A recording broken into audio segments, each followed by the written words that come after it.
Selamat sore pemirsa, Bobi Nasution mengaku jika Presiden Joko Widodo mempunyai andil dalam pencalonannya di Pilkada Sumatera Utara. Seperti apa andil Presiden Jokowi dalam pencalonan Bobi Nasution? Kabar ini akan kami sampaikan bersama sejumlah kabar lainnya dalam program Kabar Pemilu Kada. Bersama saya Aditya Nugroho, inilah Kabar Pemilu Kada selengkapnya untuk Anda.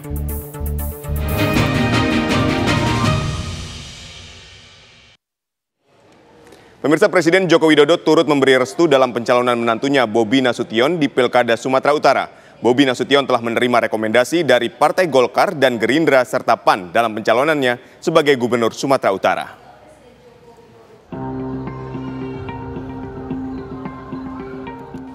Bobi Nasution mengakui Presiden Joko Widodo turut andil dalam pencalonannya sebagai calon kepala daerah di Sumatera Utara. Hal tersebut disampaikan Bobi Nasution usai memberikan bantuan terhadap warga disabilitas di Kota Medan.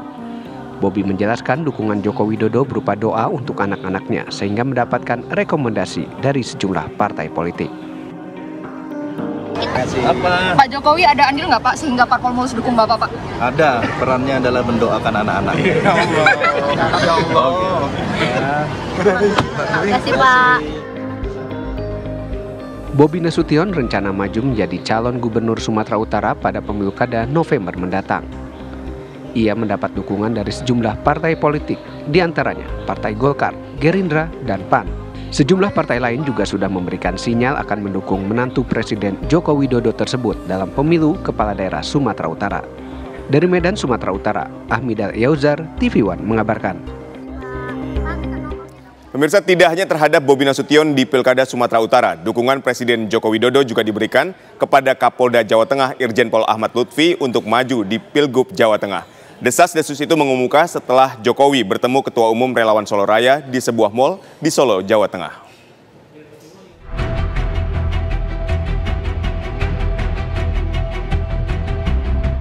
Kapolda Jawa Tengah Irjen Pol Ahmad Lutfi dikabarkan sudah mendapat restu dari Presiden Joko Widodo untuk maju di Pilgub Jawa Tengah.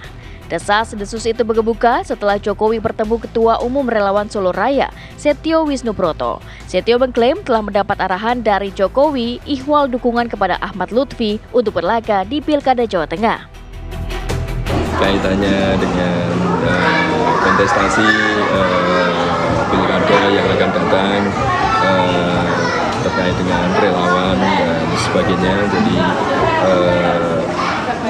relawan Sektor Solo Raya dan juga di bawah ini kami langsung ini kemarin sudah menyatakan untuk Jawa Tengah support pada Bang Lutfi, Ahmad Lutfi untuk maju sebagai Gubernur Jawa Tengah.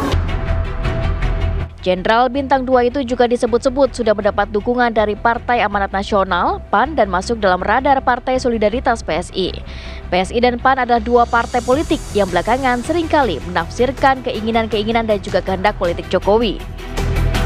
Saya kira publik tidak pernah tahu apakah Jokowi itu mengusung dan mendukung Kapolda Jawa Tengah Ahmad Lutfi untuk bertanding dalam Pilgub Jawa Tengah. Tapi kalau kita membaca tanda-tanda alam, sepertinya memang bahwa Jokowi merestui dan mendukung Ahmad Lutfi itu kan cukup terbuka. Terutama kalau kita melihat partai yang selama ini cukup identik dan dekat dengan Jokowi, yaitu PSI dan PAN, adalah dua partai politik yang belakangan seringkali menafsirkan keinginan-keinginan dan kehendak politik Jokowi. Jadi ini adalah tanda yang kemudian bisa diraba sebenarnya betapa Jokowi memiliki irisan yang cukup dekat dengan Kapolda Jawa Tengah yang mungkin sangat akan berkompetisi di Pilgub yang akan dilaksanakan tanggal 27 November serentak secara nasional. Nama Ahmad Lutfi secara perlahan memang sudah mulai muncul di survei terkait sosok yang dinilai punya popularitas dan elektabilitas di Jawa Tengah. Lalu bagaimana peluang Ahmad Lutfi untuk bisa memenangkan pertarungan di kandang banteng? Kemudian Pak Lutfi mendapatkan blessing dari Pak Jokowi, ya peluang menangnya besar. Selain dia memang menguasai betul daerah Jawa Tengah karena sebagai Kapolda waktu itu, kemudian selanjutnya belum ada lawan yang muncul secara kuat dari Jawa Tengah pasca Pilpres kemarin gitu ya. Jadi sangat mungkin gitu, walaupun itu kandangnya PDI Perjuangan, sangat mungkin Mbak Lutfi memenangkan pertarungan Pilkada Jawa Tengah. Lalu bagaimana peluang menangnya di kandang banteng? Tentu sangat tergantung bagaimana kerja-kerja politik yang terukur, tentu sangat tergantung bagaimana kerja-kerja politik yang maksimal untuk menggempur bagaimana basis kekuatan politik yang ada di Jawa Tengah.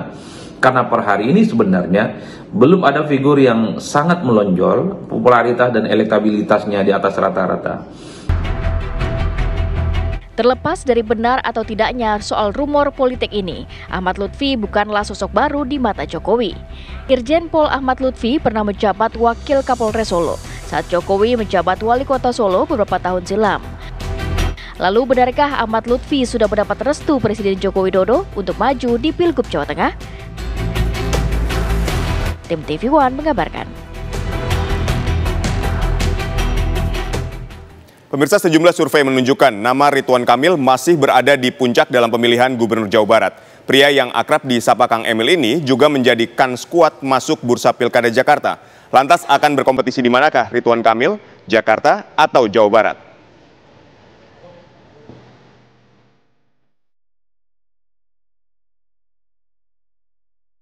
Ketua Umum Partai Golkar, Erlangga Hartarto, mengatakan keputusan soal status Ridwan Kamil dalam pencalonan Pilkada 2024 masih terus dipantau.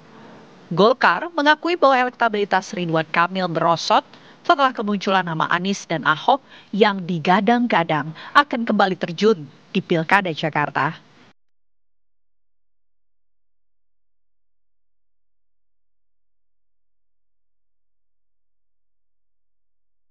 Berangkat dari itu, Golkar akhirnya perlu waktu lebih lama untuk memutuskan pengusungan Ridwan Kamil di Jakarta atau Jawa Barat. Di sisi lain, Golkar juga menjalin komunikasi dengan Partai Gerindra dan PAN yang sebelumnya secara terang-terangan mendukung Ridwan Kamil di Pilkada Jakarta. Ya, Partai Gerindra lebih condong mengusung kadernya Deddy Mulyadi sebagai calon gubernur dan Ketua DPP PAN Bima Arya sebagai calon wakil gubernur Jawa Barat.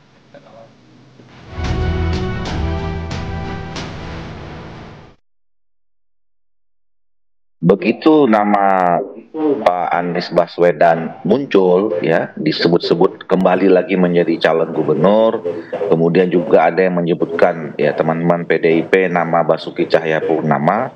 Nah, situasinya jadi lain, jadi berbeda, ya, pada saat ketika Ridwan Kamil waktu itu disebut-sebut sendiri gitu.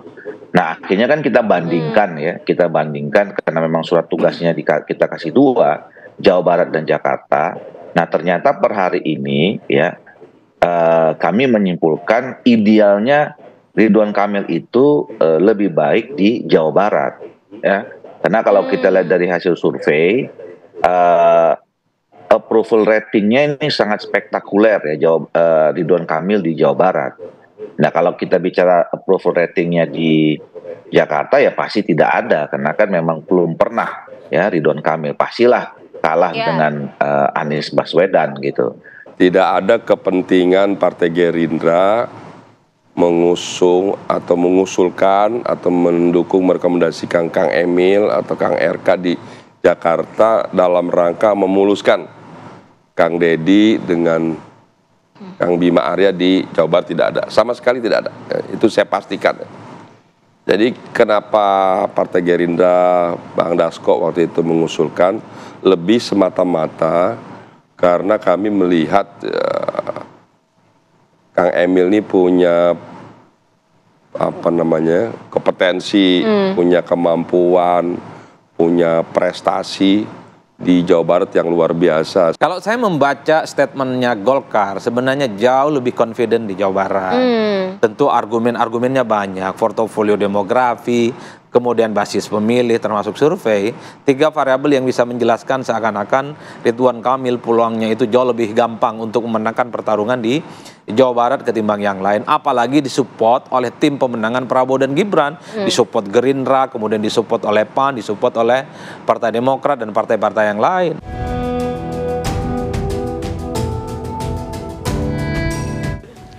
Lantas akan kemana langkah Ridwan Kamil, Jakarta atau Jawa Barat?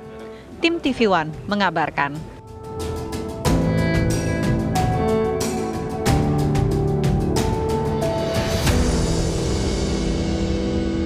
Pemirsa, putra bungsu Presiden Jokowi, Kaisang Pangarep silaturahmi dengan Ikatan Mahasiswa Muhammadiyah Jakarta. Informasi ini akan kami hadirkan sesaat lagi, tetaplah di Kabar Pemilu Kada.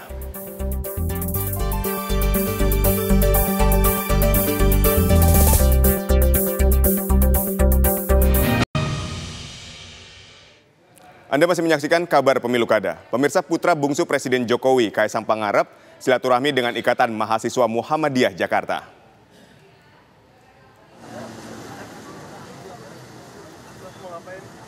Kaisang tiba di Masjid At-Taqwa, gedung dakwah Muhammadiyah sekitar pukul 11:30 dan langsung masuk menuju ke dalam Masjid At-Taqwa untuk melaksanakan ibadah sholat Jumat.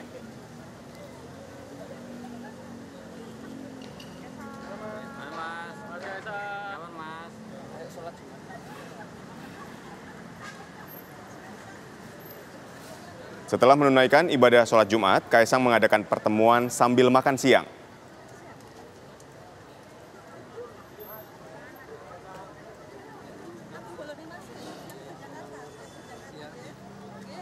Dalam kesempatan tersebut, Kaisang menyatakan kedatangannya hanya untuk silaturahmi dengan pengurus Ikatan Mahasiswa Muhammadiyah Jakarta dan membicarakan hal ringan soal perpolitikan saat ini. Sementara saat ditanya kemungkinan berpasangan dengan Anies di Pilkada Jakarta, berikut jawaban dari Kaisang Pangarep. Kita nggak hanya cuma punya popularitas, nggak punya hanya elektabilitas, tapi kan yang penting etos kerja nanti buat masyarakat Jakarta itu kan yang lebih penting. Mas, ini kan Mas yang lagi rame dengan akan dipasangkan dengan Pak Anies ya. Udah ada komunikasi tersendiri nggak sih dengan Pak Anies di Jakarta? Selama ini belum ada komunikasi, tapi sekedar info aja ya buat teman-teman semua, dan saya kira sudah tahu Pak Anies sama saya ini kan beda. Udah ya, yuk. Kita beralih ke informasi lainnya. Menteri Pertahanan sekaligus Presiden terpilih Prabowo Subianto menerima penganugerahan tanda kehormatan Bintang Bayangkara Utama dari Kapolri. Sebagai Menteri Pertahanan, Prabowo dianggap berhasil dan berjasa besar atas pengembangan dan kemajuan kepolisian.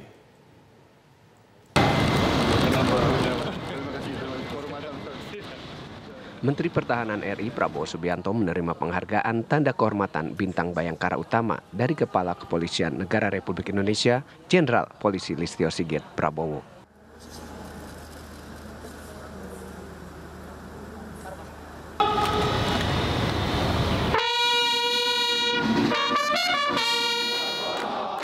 Kedatangan Prabowo disambut dengan jajaran hormat senjata oleh pasukan yang bertugas. Penganugerahan ini diberikan kepada Prabowo atas dedikasinya dalam upaya peningkatan keamanan di Indonesia. Polri menilai Prabowo berhasil dan berjasa besar atas pengembangan dan kemajuan kepolisian. Penganugerahan tanda kehormatan Bintang Bayangkara Utama siap dimulai.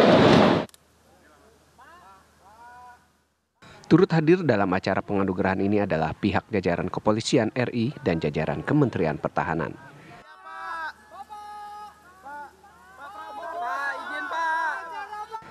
Dari Jakarta, tim TV One mengabarkan.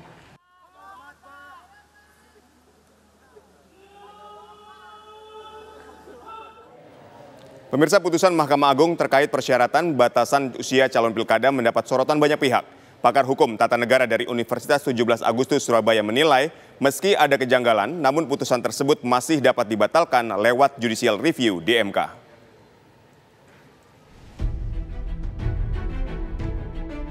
Pro dan kontra muncul atas putusan Mahkamah Agung yang menyatakan calon gubernur dan wakil gubernur berusia paling rendah 30 tahun dan 25 tahun untuk calon bupati dan wakil bupati atau calon wali kota dan wakil wali kota terhitung sejak pelantikan pasangan calon terpilih. Sejumlah pihak mengkritisi putusan tersebut dengan tudingan menjadi jalan mulus bagi pihak tertentu untuk mengikuti Pilkada serentak 2024.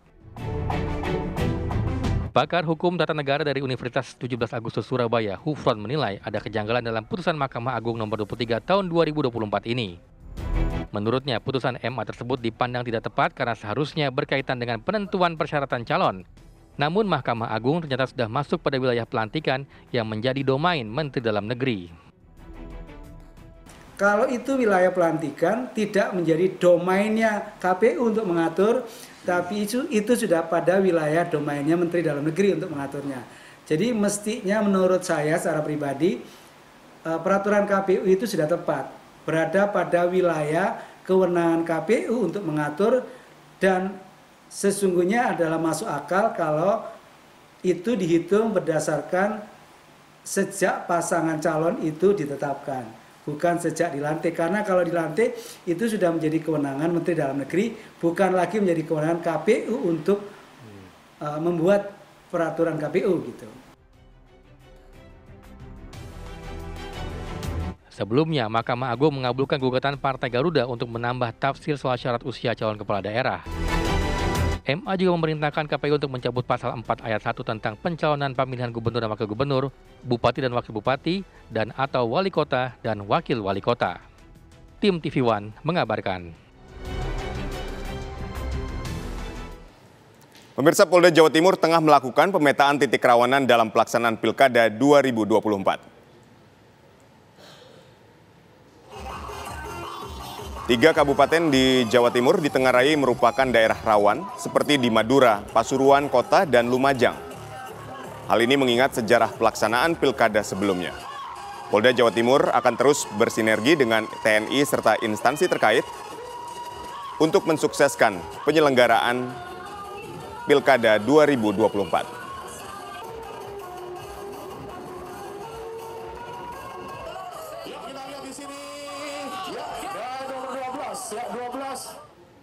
Pemirsa, sejumlah informasi penting seputar pemilu kada masih akan kami hadirkan usai jeda. Tetaplah bersama kami.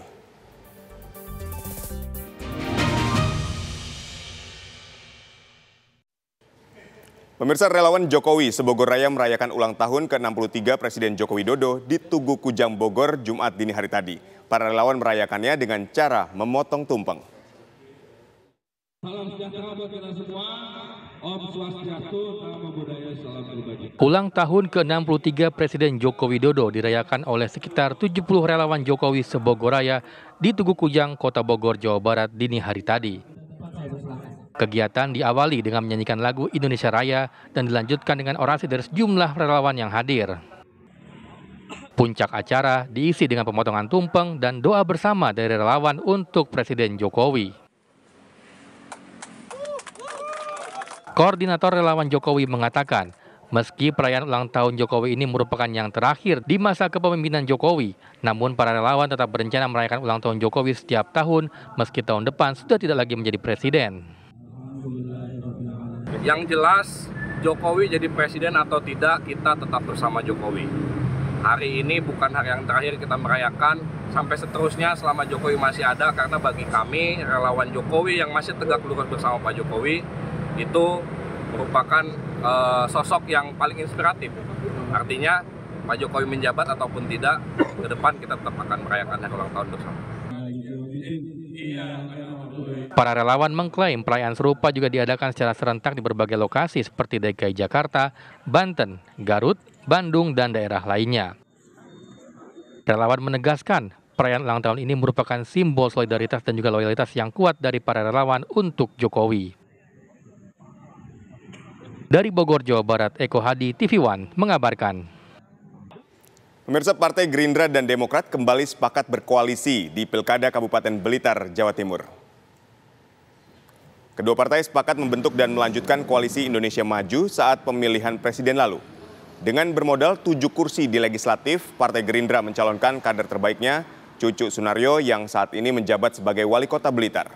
Sementara untuk calon wakil bupati yang akan diusung, saat ini Partai Gerindra masih melakukan penjajakan. Tidak menutup kemungkinan berasal dari politisi dari kader partai koalisi.